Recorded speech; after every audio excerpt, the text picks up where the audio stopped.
Hello everyone, आप सभी का इस वीडियो में स्वागत है। आज हम एक्टिव पैसिव वॉइस का थर्ड पार्ट करने वाले हैं और ये फाइनल पार्ट है। इसको देखने के बाद आप वॉइस के लिए कुछ भी अगर आपको माइंड में कोई भी डाउट होगा तो वो पूरी तरह क्लियर हो जाएगा। इसके पहले दो पार्ट्स में हमने देखा था। फर्स्ट पार्ट में देखा था प्रेजेंट टेंस में किस तरह से आप एक्टिव से पैसिव बना सकते हैं।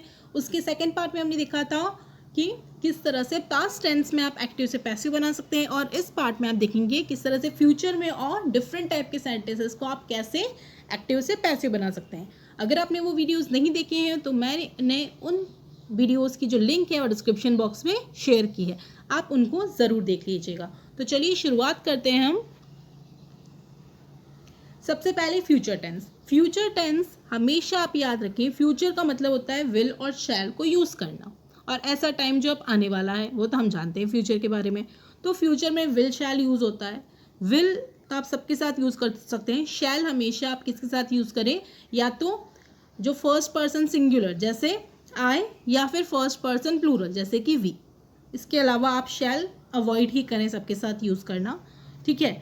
अब हम देखते हैं इसका स्ट्रक्चर क्या होता है। बहुत ही ईजी होता है। इसमें वर्ब की फर्स्ट फॉर्म यूज़ होती है। जैसे कि प्रेजेंट में वर्ब की फर्स्ट फॉर्म यूज़ होती है, उसी तरह यहाँ पर भी फर्स्ट फॉर्म यूज़ होती है। लेकिन डिफरेंस क्या है? Difference is that here we use will या शैल। यहाँ पर आप विल और शैल को यूज़ करते हो। और आपको वापस से मैं एक बार जो रूल है हमारे एक्टिव से पैसिव करते टाइम बता देती हूँ। सबसे पहले आपको क्या करना होता है, प्लेसेस की इंटरचेंज करना होता है प्लेसेस को। जैसे कि सब्जेक्ट जो फर्स्ट में आता है वो हो जाता है लास्ट में। एक्टिव में जो सब्जेक्ट फर्स्ट आता है वो पैसिव में जाके लास्ट हो जाता है। एक्टिव में जो ऑब्जेक्ट फर्स्ट आता है वो पैसिव में जाके एक्टिव में जो ऑब्जेक्ट लास्ट आता है वो आपका पैसिव में जाके ऑब्जेक्ट फर्स्ट हो जाता है। दैट मीन्स यहाँ पर देखिए सब्जेक्ट पहले है तो यहाँ पैसिव में लास्ट में हो गया। एक्टिव में ऑब्जेक्ट लास्ट में तो पैसिव में जाके फर्स्ट हो गया। उसके बाद आपकी जो वर्ब होती है उसकी थर्ड फॉर्म यूज़ करते हैं, तो यहाँ पे वर्ब की थर्ड फॉर्म यूज़ कर लेनी है। यहाँ पे बाय भी यूज़ करते हैं हम।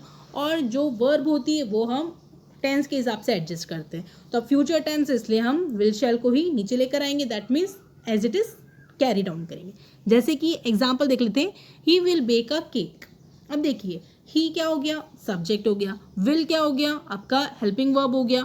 बेक मेन वर्ब, और अ केक क्या हो गया, ऑब्जेक्ट हो गया। तो according to the rule, structure के हिसाब से, रूल के हिसाब से हमें क्या कर लेना है, ऑब्जेक्ट को पहले ले आना है। तो अ केक जो लास्ट में था वो पहले ही आ गया, अ केक।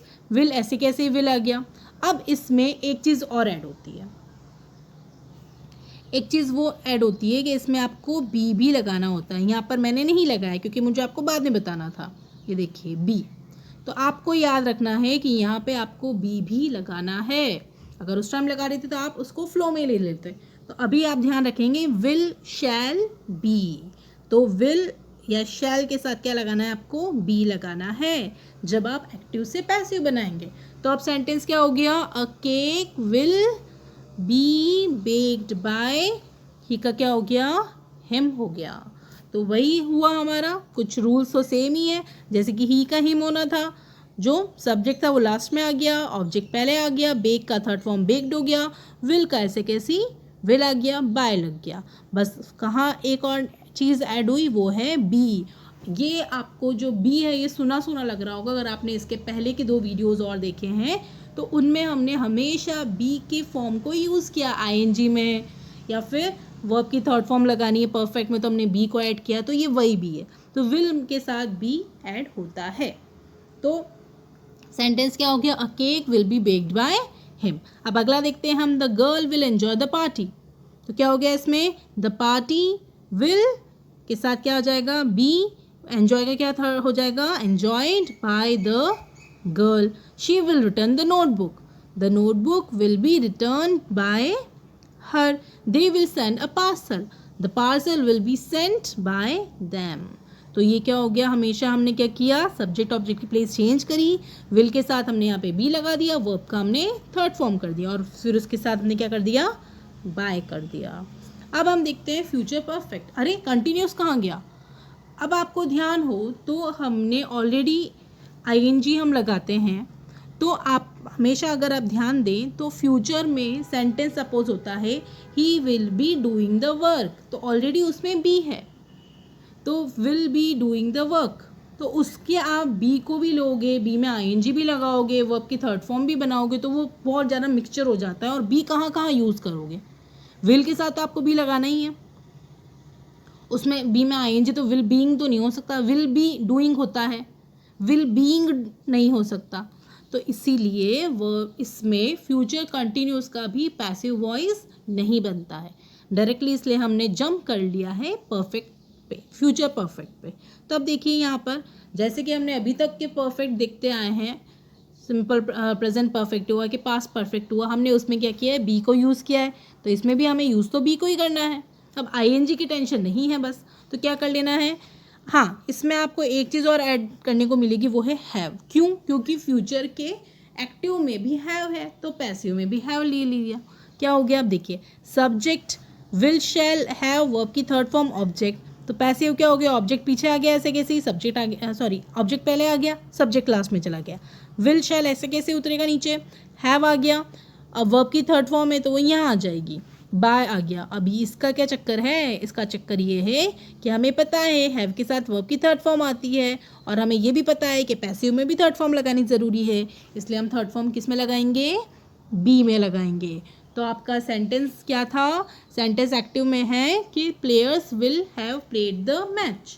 अब इसका एक्टिव से पैसिव क्या हो गया, द मैच विल हैव के साथ क्या लगा दिया, बीन, प्लेड का as it is played by players. अब यहाँ देखिए James will have read the newspaper, और रेड न्यूज़पेपर, तो newspaper will have been, read का थर्ड फॉर्म ही है ये, read by James. A student will have greeted the teacher. The teacher will have been greeted by a student. They will have purchased guitar. Guitar will have been purchased by them. अब आप यहाँ देखेंगे कि अगर यहाँ पे plural है, जैसे टीचर्स है, तो टीचर्स के साथ भी आपको विल ही लगाना है, तो टीचर्स विल हैव करेक्ट होता, टीचर विल हैव करेक्ट है, तो ये आपका फ्यूचर परफेक्ट टेंस हुआ। तो फ्यूचर आया हो आपको समझ में आया होगा। फ्यूचर परफेक्ट कंटिन्यूस नहीं होता, जब कंटिन्यूस नहीं होता तो परफेक्ट कंटिन्यूस के तो आप भूल ही जाइए, वो भी नहीं होता है। कारण क्या है, कारण वही बी है, क्योंकि बी हमारे पास एक ही होता है, he will have done, he will have been doing his work. तो अब इसमें बीन ऑलरेडी है, तो आप बीन में वर्ब की थर्ड फॉर्म लगाओगे कि जो हैव के साथ बीन है वो लगाओगे, इसी कारण से इसका फ्यूचर परफेक्ट कंटिन्यूस का भी एक्टिव से पैसिव नहीं बनता। अब हम आ जाते हैं थोड़े से टाइप्स ऑफ सेंटेंसेस में। सिंपल सेंटेंस तो आपने अभी तक सारे टेंस में देखे हैं, अब हम देख लेते हैं इम्पेरेटिव। इम्पेरेटिव सेंटेंस वो होते हैं जिसमें कमांड, रिक्वेस्ट, इस टाइप के सेंटेंस होते हैं, कोई ऑर्डर दे रहे हो, वो जो सेंटेंसेस होते हैं वो इम्पेरेटिव सेंटेंस होते हैं। अब इसमें क्या करना होता है, इसमें लेट और बी को यूज़ करते हैं हम एक्टिव से पैसिव बनाते टाइम। एग्जाम्पल से समझते हैं, जैसे एक्टिव में सेंटेंस है कंप्लीट द वर्क। अब देखिए ये हमें नहीं समझ में आ रहा है कि ये ऑर्डर है, रिक्वेस्ट है, सजेशन है, क्या है, हमें नहीं पता। एक सिंपल से सेंटेंस है कंप्लीट द वर्क, तो जब आपको समझ नहीं आए कि ये क्या है, ऑर्डर है, क्या है, तो सिंपल से क्या लिखना है आपको बस ये कर लेना है, आगे लगा देना है लेट, फिर आ जाए आपका सब्जेक्ट, बी लगा देना है सब्जेक्ट के बाद, और कंप्लीट का लगाना है थर्ड फॉर्म कंप्लीटेड। तो इसमें क्या करना है, करना वही है। देखिए अब यहाँ पे आपको सब्जेक्ट नहीं दिया है डायरेक्टली, यहाँ पे ये नहीं बोला किसको बोल रहे हो कंप्लीट करने का वर्क, तो जब वहाँ नहीं बोला तो हम क्यों अपने मन से कोई सब्जेक्ट लिखें। अगर एक्टिव में सब्जेक्ट नहीं है तो कोई अच्छी बात है ना, पैसिव में भी मत लिखो सब्जेक्ट, तो क्या हो जाएगा, अब तो यहाँ पे बाय आपका कट जाएगा। तो यहाँ पे बाय आपने नहीं लिखा, क्यों, कहीं भी नहीं लिखा, क्योंकि यहाँ पर आपको कोई सब्जेक्ट ही नहीं है। बाय का मतलब क्या होता है, के द्वारा, तो किसके द्वारा, वो किसको जो है ही नहीं ना, वो पर्सन ही नहीं है, वो सब्जेक्ट ही नहीं है, तो हम बाय क्यों लिखेंगे, बाय भी मत लिखो, कोई प्रॉब्लम नहीं है। बस इसमें क्या करना है आपको, let the work be completed आ जाएगा, ये वर्क कंप्लीट होना चाहिए, ये काम करो, ये काम हो जाना चाहिए, या ये वर्क होना चाहिए। तो क्या हो गया, कंप्लीट द वर्क का लेट आपने आगे लगा दिया, द वर्क आपका जो ऑब्जेक्ट है वो पहले आ गया, बी, और वर्ब की थर्ड फॉर्म क्या होगी, कंप्लीटेड। ऐसे ही हेल्प दैट बॉय, तो लेट आ गया पहले, फिर दैट बॉय आपका क्या है, ऑब्जेक्ट है, तो let that boy be, help का थर्ड फॉर्म क्या हो गया, हेल्प्ड हो गया। तो इसमें लेट और बी ऐड करना है, that's it. Open the door, let the door be opened. Write a letter, let a letter, it should be let a letter be written. तो ये क्या हो गया, इसमें आपको इम्पेरेटिव का एक टाइप हुआ जिसमें आपको क्लियर नहीं है कि क्या हो रहा है, कमांड है, ऑब्जेक्ट है, रिक्वेस्ट है, हमें नहीं पता. बस हमारे सामने एक सेंटेंस है, उसका आपको पैसिव बनाना है, तो आप इस तरह से बना सकते हैं. अब देखिए, सपोज करो आपको थोड़ा सा लग रहा है प्लीज़ वॉक फास्ट, तो प्लीज़ है तो एक रिक्वेस्ट है ना, अरे प्लीज़ जल्दी चलो, तो आपसे विनती की गई है कि जल्दी चलो. तो आपसे मतलब प्लीज़ वॉक फास्ट, वो ऐसा नहीं है कि किसी थर्ड पर्सन से बोल रहा है, क्लियर है ना यहाँ पे, प्लीज़ वॉक फास्ट. अगर मैं कह रही हूँ कीप क्वाइट, तो मैं कीप क्वाइट अपने आप से तो नहीं कह रही हूँ, या मैं कीप क्वाइट किसी थर्ड पर्सन से तो नहीं कह रही हूँ जो नहीं सुन रहा है. किससे कह रही हूँ, वो पर्सन जो सुन रहा है. तो कौन सुनने वाला है अभी, second person, that is you. तो इसमें हमें हमेशा यू यूज़ करना है. तो सेंटेंस क्या हो जाएगा, प्लीज़ वॉक फास्ट की जगह हो जाएगा यू आर, यू के साथ आर यूज़ करते हैं, और ये हम ये मान के चल रहे हैं ये प्रेजेंट टेंस है, तो इसलिए क्या बोलेंगे, यू आर. अब प्लीज़ है तो क्या हो गया, रिक्वेस्ट हो रही है. ऑर्डर तो नहीं होता प्लीज़ में, प्लीज़ मेरी हेल्प करो, क्या ये ऑर्डर है. प्लीज़ वॉक फास्ट, प्लीज़ जल्दी चलो, क्या ये ऑर्डर है. ऑर्डर क्या होता, जल्दी चलो, ये ऑर्डर होता. प्लीज़ जल्दी चलो, ये तो रिक्वेस्ट है. तो हमने क्या कर दिया, रिक्वेस्टेड. तो अब इसमें टू ऐड करना है, टू आपको इसमें ऐड कर लेना है. तो टू और वॉक फास्ट ऐसे कैसे आ गया, तो प्लीज़ वॉक फास्ट की जगह क्या हो गया, you are requested to walk fast. Please walk slow या walk slowly, you are requested to walk slowly. Please hurry up, you are requested to hurry up. इसमें वर्ब की थर्ड फॉर्म कहाँ जाएगी आपकी, इसमें आएगी. दैट मीन्स आपको समझ में आएगा, प्लीज़ है तो रिक्वेस्ट है, स्टैंड अप तो ये ऑर्डर हो रहा है. और अगर आपको समझ में नहीं आया ना तो आस्क्ड यूज़ कर लो, बेस्ट है. You are asked to walk fast. अब इसमें तो प्लीज़ है तो आपको रिक्वेस्टेड करना है, सिर्फ होता वॉक फास्ट तो आप क्या लिख सकते हैं sentence, you are asked to walk fast. Okay. अब देखिए एक चीज़ मैं आपको बताती हूँ, आप कहेंगे कंप्लीट द वर्क, तो you are asked to complete the work, वो भी सही है. और यहाँ पे लेट द वर्क भी कंप्लीटेड भी सही है. प्लीज़ वॉक फास्ट या वॉक फास्ट, लेट. अब देखिए यहाँ पर ऑब्जेक्ट भी नहीं है कहीं, यहाँ पर आपका ऑब्जेक्ट दिख रहा है क्या, प्लीज़ तो आपका इंटरजेक्शन टाइप हो गया, राइट. वॉक आपकी क्या हो गई, वर्ब हो गई. फास्ट क्या हो गया, एडवर्ब हो गया. तो यहाँ पे ऑब्जेक्ट भी नहीं है, तो आप ये नहीं कह सकते let the dash be walk fast, क्योंकि डैश पता ही नहीं है ना वो ऑब्जेक्ट क्या है. हाँ, वॉक फास्ट रवि, तो समझ में आता है let Ravi be walk fast. या फिर रवि वॉक फास्ट, तो रवि इज टोल्ड या Ravi is requested to walk fast. लेकिन यहाँ पे तो कुछ भी नहीं है, ना ऑब्जेक्ट है ना सब्जेक्ट है, तो आपने क्या कर देना है, you are requested to walk fast. ज़्यादा लोड लेना ही नहीं है हमको, जो क्वेश्चन में दिया है वही के वही दे दो, कोई प्रॉब्लम नहीं. कीप क्वाइट, अब देखिए कीप क्वाइट, अब इसके दो तरीके हो सकते हैं, रिक्वेस्ट भी हो सकती है चुप रहो, और जैसे टीचर क्लास में बोलती है कीप क्वाइट, ऑर्डर भी हो सकता है. तो क्या हो जाएगा, you are ordered to keep quiet, या फिर you are requested to keep quiet. और आपको नहीं समझ में आ रहा तो बेस्ट ऑप्शन बताऊँ वापस से, you are asked to keep quiet, आपसे चुप रहने के लिए कहा गया है, आपसे चुप रहने के लिए बोला गया है, पूछा गया है कि चुप हो जाओ, तो you are asked to keep quiet. अगर समझ में नहीं आता है तो आस्क्ड लिख दो, समझ में आ रहा है तो ऑर्डर्ड लिख दो. और रिक्वेस्टेड भी करते हो यहाँ पे तो भी गलत नहीं होता, क्योंकि वो क्वेश्चन में ही क्लियर नहीं है, इसलिए आप अपना फुल यूज़ कर सकते हो, रिक्वेस्टेड, ऑर्डर्ड, सजेस्टेड, कुछ भी यूज़ कर सकते हो. अब देखिए ब्रिंग द पेन, अब इसको लिखने के अगेन दो तरीके. अब दो तरीके क्यों हैं, क्योंकि पेन हमें पता है ना ऑब्जेक्ट है, तो ऑब्जेक्ट के साथ तो आप ये लिख सकते हो let this pen be brought by you भी लिख सकते हो, या let this pen be brought, या फिर you are ordered to bring the pen, you are requested to bring the pen, you are asked to bring the pen. देखिए imperative का यही फ़ायदा है कि आप कैसे भी लिख सकते हो उसको, लेकिन अगर एकदम क्लियर है, प्लीज़ है, या फिर है कि कमांडर सेड कीप क्वाइट, या sorry commander said walk fast, तो समझ में आ रहा है कि हाँ कमांडर ने रिक्वेस्ट तो करने वाला नहीं है, कमांडर तो ऑर्डर ही देते हैं वो तो, राइट. तो अगर ये चीज़ क्लियर हो रही है कि प्लीज़ है, या फिर आपको समझ में आ रहा है कि कुछ हेल्प द पुअर, ये ऑर्डर नहीं है, हेल्प द पुअर ये एक सजेशन है, you are suggested to help the poor, एक सजेशन है ना, आपको यूज़ हेल्प करनी चाहिए पुअर की. तो जहाँ पर आपको थोड़ा बहुत लग रहा है कि ये क्या हो सकता है। प्लीज़ है तो समझ में आ रहा है कि और रिक्वेस्ट है तो आपको उस टाइम रिक्वेस्ट करनी है, उस टाइम हम ऑर्डर मत लिख देना। ऐसा नहीं है कि प्लीज़ वॉक फास्ट का आपने कर दिया your order to walk fast, कैसे कर सकता है, प्लीज़ है तो ऑर्डर है ही नहीं, प्लीज़ के साथ तो रिक्वेस्ट होती है। और नहीं समझ में आया तो सबसे अच्छा तरीका है you are asked, again I am saying you. ठीक है, आगे बढ़ते हैं हम। Don't speak louder, you are ordered not to speak louder. अब नेगेटिव भी देख लीजिए, डोंट स्पीक लाउडर, तो अब इसके नेगेटिव क्या करेंगे, you are ordered not to speak. Do not speak की जगह क्या आ जाएगा, नॉट टू स्पीक लाउडर।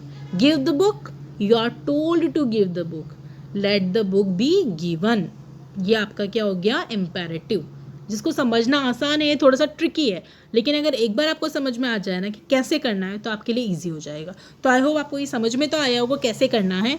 इसमें बस ये ध्यान दीजिए, गिव द बुक तो समझ में आ रहा है कि ऑब्जेक्ट है तो let the book be given, नहीं you are told to give the book, ये भी एक तरीका है। You are asked to give the book, ये भी एक तरीका है।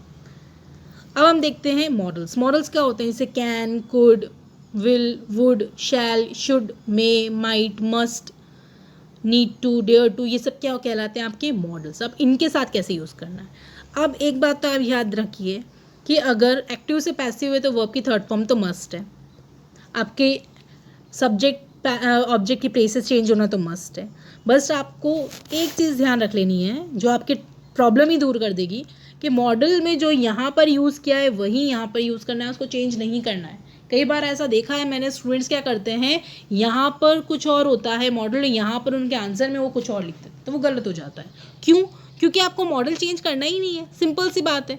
देखिए, I should call the teacher, the teacher should का शुड आ गया और बी ज़रूर ऐड कर देना मॉडल में, तो the teacher should be called by me. You can eat an apple when you are hungry. अभी देखिए ट्रिकी सेंटेंसेस भी आते हैं, तो व्हेन यू आर हंग्री तो ऐसे कैसे पीछे रख दो इस फ्रेज को, इसकी अभी ज़रूरत ही नहीं है। आपको ध्यान देना है सब्जेक्ट क्या है, यू है, उसके बाद मॉडल क्या है, कैन है, ईट एन एप्पल, ईट क्या है, वर्ब है, एन एप्पल क्या है, ऑब्जेक्ट है। बाकी का जो रिमेनिंग सेंटेंस उसे भी ऐसे कैसे पीछे ऐड कर देना। तो एन एप्पल आपका आ गया एन एप्पल, कैन की जगह क्या कर देना है, कैन बी, ईट का थर्ड फॉर्म क्या हो गया, ईटन, और व्हेन यू आर हंग्री। अब बाय यू यहाँ पे करने की ज़रूरत नहीं है। An apple can be eaten by you when you are hungry, वो भी कर सकते हो, गलत नहीं हो जाएगा। An apple can be eaten when you are hungry, वो भी सही है।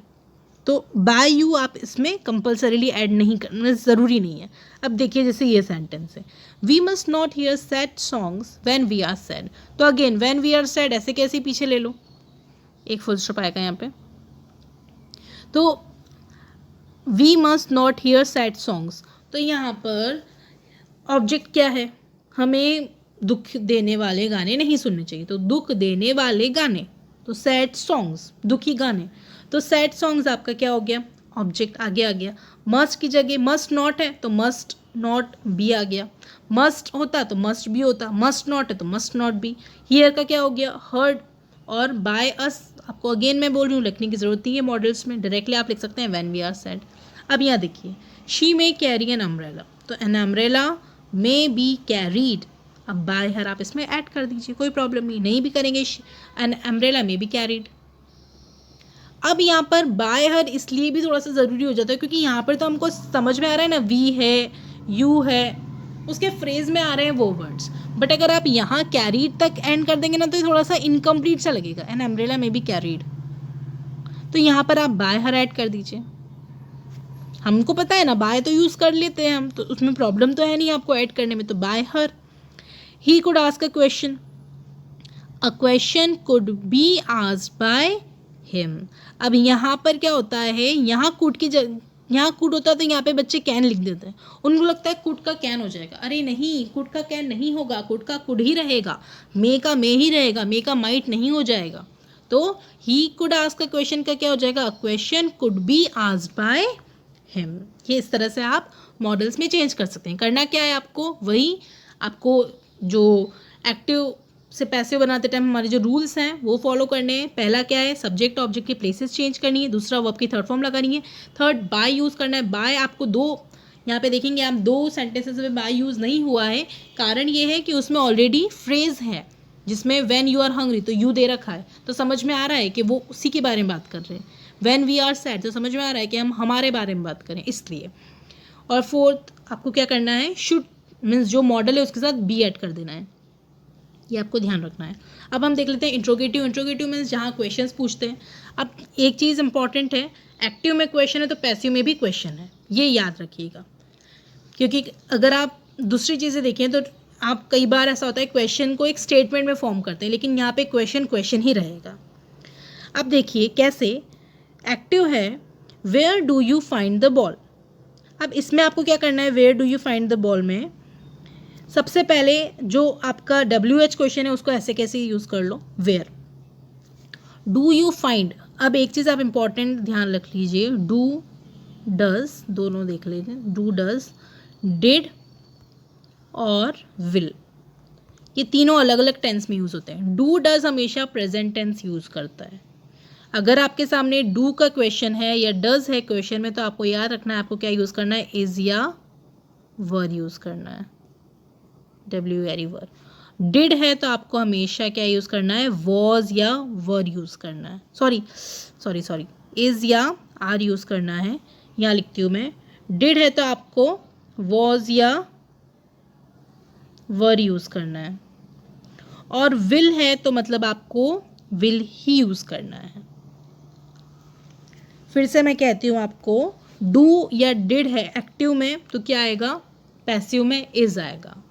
जैसे कि अगर आपको ध्यान हो तो फर्स्ट पार्ट में हमने देखा था कि उसमें प्रेजेंट टेंस था ना, प्रेजेंट टेंस में सेंटेंस है यू फाइंड बॉल या he plays football, suppose he plays football, तो ES लगता है ना, तो प्लेज में S लग गया, तो प्लेज में S लगा, इसका मतलब डू में अगर S या ES लगता है तो वो भी किसका फॉर्म होता है, प्रेजेंट का होता है। तो जब अगर क्वेश्चन में डू है या डज है तो आपको क्या लगाना है, इज या आर लगाना है, ये आप याद रखिए। जैसे पहला एग्जांपल देख लीजिए, where do you find the ball.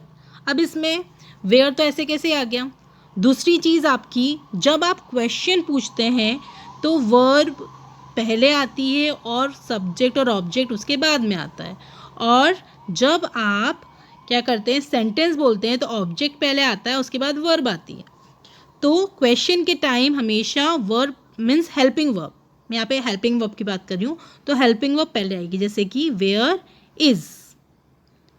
Sentence क्या होता है, simple, the ball is found by you, लेकिन हमें क्या करना है, इसका इंट्रोगेटिव बनाना है, तो इंट्रोगेटिव में हमेशा हेल्पिंग वर्ब आगे आती है।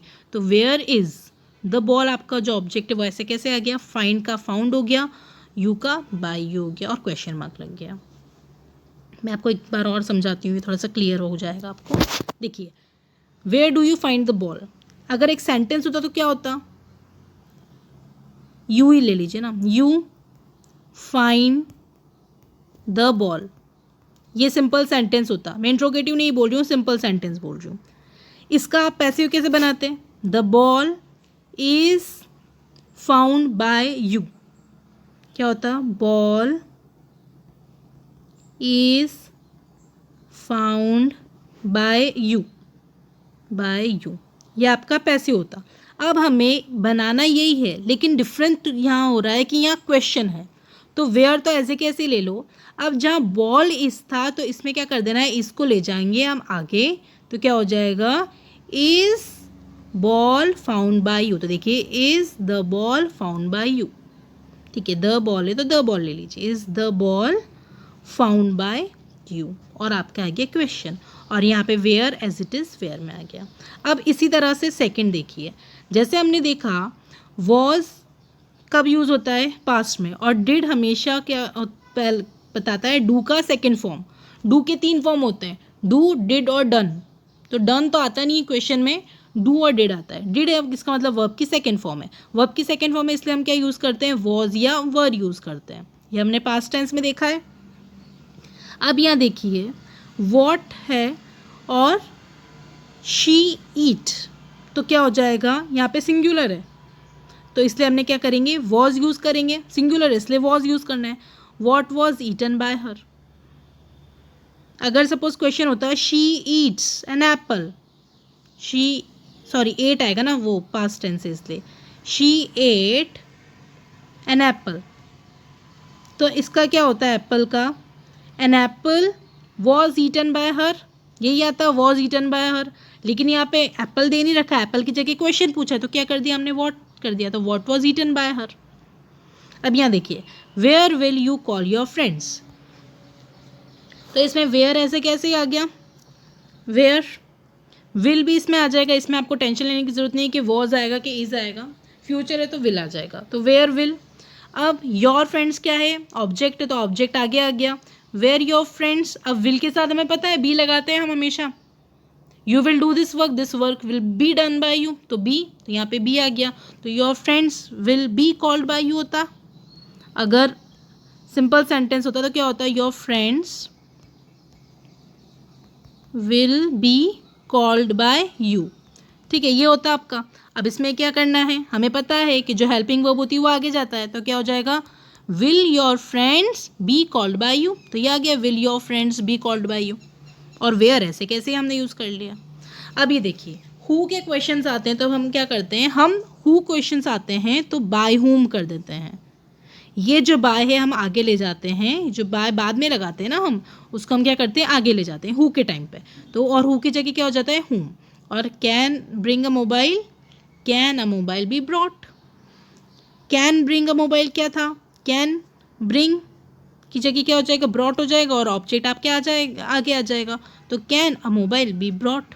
अब यहाँ देखिए, व्हाट आर यू टॉकिंग, अब आईएनजी है तो हमें पता है आईएनजी मतलब बीइंग, तो what is being talked by you. इस क्यों आया, क्योंकि हमें दिख रहा है ना आर है तो प्रेजेंट टेंस है, और यहाँ पे टॉक बाय यू, आर तो इसलिए था क्योंकि यू था, अदरवाइज तो टॉक जो है वो बात तो एक है ना, वो कोई बात बोल रहा है, एक बात बोल रहा है, तो इसलिए हमने क्या कर दिया, इस कर दिया। व्हाट आर बीइंग नहीं आएगा, talk by you. What steps are being taken by you तो बात अलग होती है, क्योंकि स्टेप की जगह स्टेप्स होता है, लेकिन यहाँ पे क्या है सिंगुलर, इसलिए हमने क्या यूज़ किया, इज यूज़ किया। देखिए ये होता थोड़ा सा ये है कि थोड़ा सा कंफ्यूज हो जाते हैं, बट अगर आप इस चीज़ों को दिमाग में बिठाएं कि ऑब्जेक्ट को ढूंढो सबसे पहले कि ऑब्जेक्ट कौन सा है, ऑब्जेक्ट को आगे ही लेकर आना है, वर्ब की थर्ड फॉर्म ही लगानी है, बाय के बाद सब्जेक्ट को रखना है, तो इन चीज़ों से आपको बिल्कुल भी कन्फ्यूजन नहीं होगा। क्वेश्चन है तो वो WH वर्ड ऐसे कैसे ही नीचे उतार दो, वेयर है तो वेयर हो गया, वॉट है तो वॉट हो गया, हु है तो बस बाय हुम हो गया। उसके अलावा आपको जो भी वर्ड है, हाउ है तो हाउ हो जाएगा, वैन है तो वैन हो जाएगा, WH वर्ड चेंज नहीं होगा। बस आपको ये ध्यान रखना है, डू और डिड है तो प्रेजेंट है तो मतलब इज और आर यूज़ करना है, डिड है डू या डज है, डू या डज है तो इज और आर यूज़ करना है, डिड है तो वॉज या वर यूज़ करना है, विल है तो विल और बाद में बी यूज़ कर लेना है, और मॉडल है कैन है तो कैन बी आ जाएगा, ये हो गया। शुड है तो शुड भी आ जाएगा, तो करना वही है, बस ये कि थोड़ा सा आगे पीछे हो जाता है इसमें। और क्वेश्चंस में हमें हमेशा याद रखिए, ही इज़ डूइंग वर्क, ये सेंटेंस है, is he means positive sentence, is he doing work interrogative है, तो इंट्रोगेटिव में हमेशा हेल्पिंग वर्ब आगे जाती है। तो आई होप आज का वीडियो आपको समझ में आया होगा। थोड़ा सा इसमें कन्फ्यूजन होता है, लेकिन अगर आप इन बातों को ध्यान रखेंगे तो आपका सारा कन्फ्यूजन दूर हो जाएगा। तो आई होप आपको हर चीज़ क्लियर हुई होगी, एक्टिव पैसिव के बारे में सारे डाउट्स आपके क्लियर हुए होंगे। अगर कुछ भी डाउट है तो प्लीज़ मुझे कमेंट बॉक्स में मेंशन कर देना, मैं उस डाउट को सॉल्व करने की पूरी कोशिश करूँगी। Okay then, take care, stay safe.